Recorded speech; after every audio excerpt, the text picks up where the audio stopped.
Bismillahirrahmanirrahim. Assalamu alaikum. I am Dur Muhammad, Physics class 9th, chapter number 2, lecture number 15. Students, today we will study acceleration. Students, हम पहले speed को study कर चुके हैं, जिसमें हमने देखा कि distance per unit time, it means कि डिस्टेंस अपॉन टाइम, जो डिस्टेंस कवर हुआ और जो टाइम लगा उसको कवर होने में, ट्रेवल होने में, तो उसे हमने स्पीड का नाम दिया। स्टूडेंट्स, उसके बाद हमने वेलोसिटी को देखा, तो जो वेलोसिटी है वो डिस्प्लेसमेंट अपॉन टाइम है। इट मीन्स कि ये किसी डायरेक्शन, जो भी ट्रेवल होगा डिस्प्लेसमेंट किसी डायरेक्शन में, तो वो डिस्प्लेसमेंट अपॉन टाइम, तो उसको हमने वेलोसिटी का नाम दिया। स्टूडेंट्स, अब हम एक्सेलरेशन को स्टडी कर रहे हैं। तो acceleration change in velocity. Students, change in velocity is called acceleration. हम कह सकते हैं कि एक्सेलरेशन जो वेलोसिटी के अंदर चेंज आता है उसको हम एक्सेलरेशन कहते हैं। ये चेंज वेलोसिटी के बढ़ने से या उसका रेट कम होने से भी एक्सेलरेशन पैदा होगी। इट मीन्स कि अगर वेलोसिटी बढ़ेगी तो भी एक्सेलरेशन पैदा होगी, अगर वेलोसिटी कम होगी तो भी एक्सेलरेशन पैदा होगी। स्टूडेंट्स, एक्सेलरेशन वेलोसिटी के चेंज से ही आती है। अगर वेलोसिटी चेंज ना हो, इट मीन्स कि कोई ऑब्जेक्ट जो कि यूनिफॉर्म वेलोसिटी के साथ मुसलसल कंटिन्यूसली सफ़र करता रहे, तो उसके अंदर एक्सेलरेशन ज़ीरो होगी। आइए हम एक्सेलरेशन को मज़ीद स्टडी करते हैं। Acceleration is a physical quantity that tells us how quickly the velocity of an object changes with time. Acceleration is the rate of change of velocity per unit time. Students, rate of change of velocity per unit time. Students, अगर हम velocity के change को देखें तो हम delta का sign use करते हैं, ये change को जाहिर करता है, और डेल्टा v अपॉन टी ये एक्सेलरेशन का फॉर्मूला है। स्टूडेंट्स, अगर हम डेल्टा v को देखें तो डेल्टा v जो है ये इक्वल होता है Vf माइनस Vi के। इट मीन्स के डेल्टा V वो वेलोसिटी है जो कि फाइनल वेलोसिटी से इनिशियल वेलोसिटी को अगर हम माइनस कर दें तो हमें डेल्टा V मिलता है। तो फाइनली हमें एक्सेलरेशन का फॉर्मूला जो है वो ड्राइव कर चुके हैं। तो एक्सेलरेशन का जो फॉर्मूला है वो है acceleration is equal to Vf minus Vi upon t. Students, ये एक्सेलरेशन का फॉर्मूला है, आप देख सकते हैं। इसमें A for acceleration, Vf for final velocity, Vi for initial velocity and T for time taken. SI unit metre per second square, और metre per second square हम ऐसे लिखते हैं या हम इस तरीके से भी लिख सकते हैं। स्टूडेंट्स, हम टाइप्स ऑफ एक्सेलरेशन की बात करेंगे। Positive acceleration when velocity increases with time. Example, a car speeding up. जैसे टाइम के साथ वेलोसिटी इंक्रीज हो तो जो एक्सेलरेशन होगी वो पॉजिटिव एक्सेलरेशन होगी। सपोज करें एक कार है जो कि 20 मीटर पर सेकंड की वेलोसिटी से सफ़र कर रही है और अगले 5 सेकंड्स के अंदर उस कार की जो वेलोसिटी है वो 40 मीटर पर सेकंड हो जाती है। तो इसमें जो 20 का इजाफा हुआ तो ये 20 जो है ये 20 ये एक्सेलरेशन है। इट मीन्स कि एक्सेलरेशन 5 सेकंड्स के अंदर जो पैदा हुई वो एक्सेलरेशन पॉजिटिव एक्सेलरेशन है। नेगेटिव एक्सेलरेशन, इसका एक और टाइप है negative acceleration when a velocity decreases with time. Example, a moving car stops when brakes are applied. Students, अब एक कार जो है वो एक वेलोसिटी के साथ जा रही है। सपोज करें कि वो 100 मीटर पर सेकंड की वेलोसिटी से सफ़र कर रही है।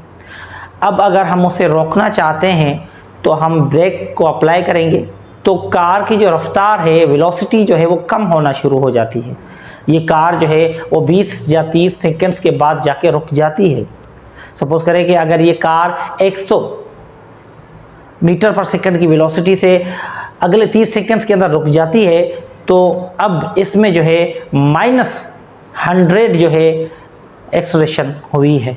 स्टूडेंट्स, ये जो -100 एक्सेलरेशन जो हुई है ये हम कहेंगे कि ये जितने टाइम के अंदर हुई, ये कौन सा टाइम, कितना टाइम है 30, तो हम 30 से जब इसको डिवाइड करेंगे, जो वेलोसिटी 100 से माइनस हुई है और 0 तक पहुंची है, हम उस टाइम से डिवाइड करेंगे तो हमें एक्सेलरेशन मिलेगी। और ये एक्सेलरेशन, क्योंकि इनिशियल वेलोसिटी 100 थी, फाइनल वेलोसिटी 0 है, तो ये एक्सेलरेशन जो हमें मिली ये नेगेटिव एक्सेलरेशन है, क्योंकि उस वक्त ट्रेवल कर रही थी जो गाड़ी, उसकी काफ़ी ज़्यादा वेलोसिटी थी और जैसे टाइम गुजरा, टाइम गुजरने के साथ वेलोसिटी कम हो गई, तो एक्सेलरेशन जो है हमें मिली। क्योंकि वेलोसिटी का चेंज हुआ तो एक्सेलरेशन तो हुई, लेकिन वो एक्सेलरेशन हुई नेगेटिव एक्सेलरेशन। अब इसका तीसरा टाइप स्टूडेंट्स वो है zero acceleration, when velocity remains constant, example a car moving at constant speed in a straight line. Students, जब भी कोई गाड़ी, कोई कार, जो भी ऑब्जेक्ट एक यूनिफॉर्म वेलोसिटी के साथ, यूनिफॉर्म वेलोसिटी इट मीन्स के वो सफ़र करने वाला ऑब्जेक्ट इक्वल टाइम में इक्वल डिस्प्लेसमेंट को कवर कर रहा है, तो ऐसे केस में हम कहेंगे कि ये यूनिफॉर्म वेलोसिटी है। और यूनिफॉर्म वेलोसिटी में एक्सेलरेशन 0 होती है, उसमें एक्सेलरेशन पैदा नहीं होती, वो सेम अगर उसी वेलोसिटी से चलता रहे तो वेलोसिटी अगर यूनिफॉर्म होगी तो एक्सेलरेशन होगी 0, तो ऐसी एक्सेलरेशन को हम जीरो एक्सेलरेशन कहते हैं। स्टूडेंट्स, अब हमारे पास एक दो एग्जांपल्स हैं, वो एग्जांपल्स हम कर लेते हैं कि किस तरीके से हम एक्सेलरेशन को फाइंड कर सकते हैं। A car starts from 0 metre per second and reaches 20 metre per second in 5 seconds, find the acceleration. Students, हम सबसे पहले गिवन डेटा जो है वो कलेक्ट करते हैं। तो इनिशियल वेलोसिटी 0 है, 0 metre per second, final velocity जो है वो 20 मीटर पर सेकेंड है, टाइम जो है, टाइम वो 5 सेकेंड्स है। स्टूडेंट्स, अब हमें एक्सेलरेशन फाइंड करनी है, तो एक्सेलरेशन जो है a is equal to v f है 20 माइनस वी आई जो है वो है 0 अपॉन टाइम जो है, तो टाइम है 5, तो एक्सेलरेशन हमें मिली 4 metre per second square. Students, metre per second square ये इसका यूनिट है जब भी हम एक्सेलरेशन को फाइंड करते हैं। स्टूडेंट्स, इसमें ये पॉजिटिव एक्सेलरेशन हमने फाइंड की है, ये पॉजिटिव एक्सेलरेशन हमें मिली है कि हर सेकंड गुजरने से, हर गुजरते सेकंड्स के साथ 4 मीटर पर सेकंड्स का इजाफा हुआ है वेलोसिटी के अंदर, तो ये चेंज है जिसकी वजह से ये एक्सेलरेशन है, तो एक्सेलरेशन हमें मिल चुका है। स्टूडेंट्स, अब हम दूसरे सवाल की तरफ बढ़ते हैं। तो दूसरा सवाल जो है, अ बस slows from 100 metre per second to 30 metre per second. Students, यहाँ पे भी हम देख रहे हैं कि गिवन डेटा जो है उसमें हमें इनिशियल वेलोसिटी जो है वो 100 दी हुई है और फाइनल वेलोसिटी जो है वो दी हुई है 30 metre per second. Time students हमें गिवन है 10 सेकेंड्स और हमें यहाँ पे एक्सप्रेशन को फाइंड करना है, तो same a is equal to v f minus v i upon t. Students, अब हम वी एफ जो है वो 30 है और वी आई जो 100 है और टाइम 10 है, तो अब हम अगर इस 30 में से 100 को माइनस कर दें तो ये बच जाते हैं माइनस के 70 और 10 से अगर हम इसको डिवाइड करें तो ये माइनस के 7 मिल जाते हैं और metre per second square. Students, -7 metre per second square, it means ये माइनस में हमें एक्सेलरेशन मिली है। इट मीन्स कि एक्सेलरेशन जो है ये वेलोसिटी के कम होने की वजह से पैदा हुई है, ये नेगेटिव एक्सेलरेशन है, क्योंकि नेगेटिव एक्सेलरेशन में वेलोसिटी कम होती है। स्टूडेंट्स, उम्मीद है कि आपको एक्सेलरेशन समझ में आ चुकी होगी। अगर आपका कोई क्वेश्चन है तो आप मुझे कमेंट बॉक्स में क्वेश्चन कर सकते हैं, मैं आपको वक्तन फ़वक्तन उनके जवाबात और रिस्पॉन्स देता रहूँगा। तब तक के लिए मुझे दीजिए इजाज़त। अल्लाह हाफिज़।